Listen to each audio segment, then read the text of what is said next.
You're right about the connection between nationalism and religion in the Balkans specifically.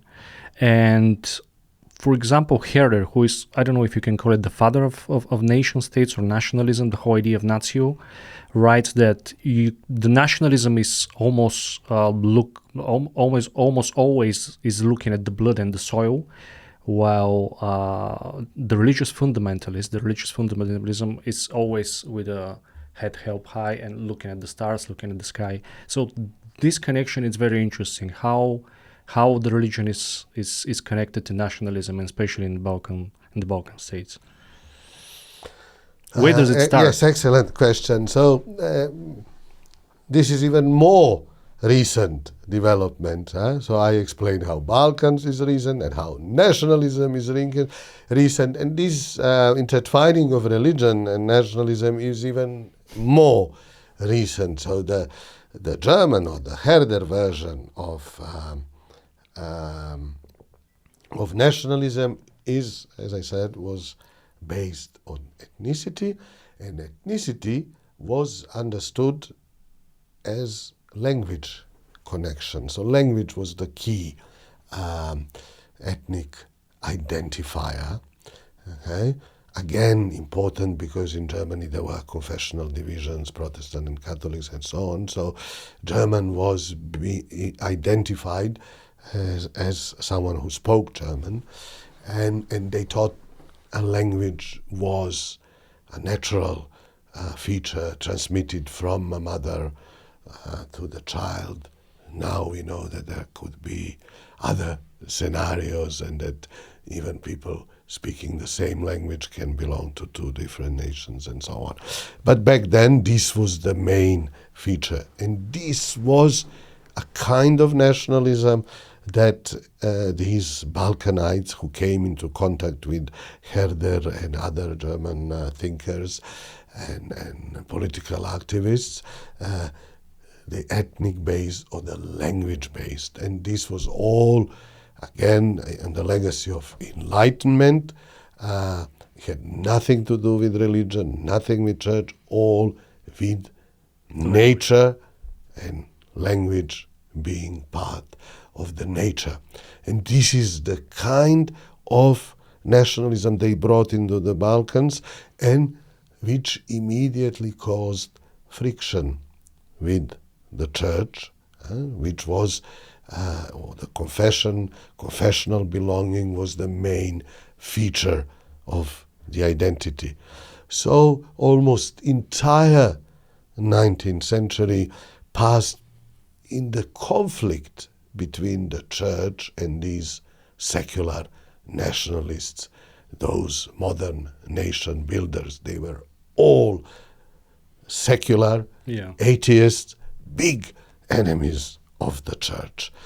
But the socio-economic conditions in the Balkans were not conducive to their project, and the churches were constantly on the attack.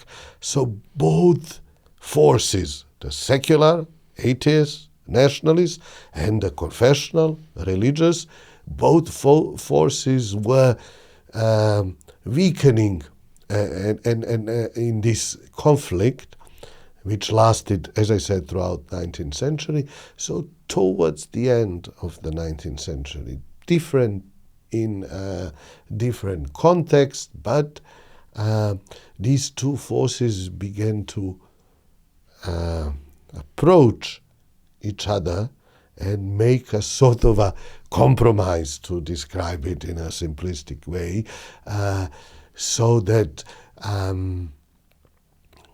the secular nationalists realized they could not build a nation without a culture. Is the church weaponized in a way? Yes, absolutely. Like so the secular nationalists realized they have nothing to build their nation upon, so they had to embrace the religious content of the church and the confessional identity existing, and out of it they build a new nationalist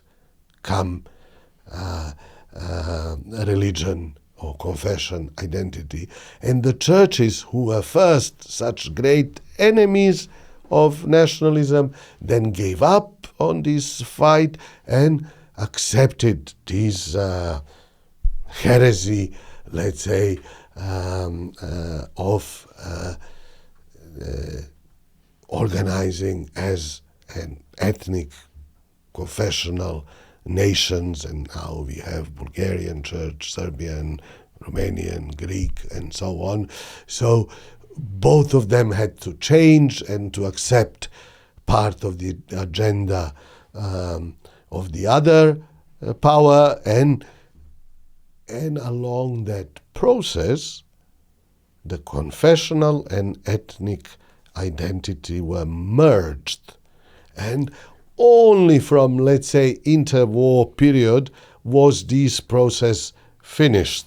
And now they present it, and most foreign observers think about it as an centuries old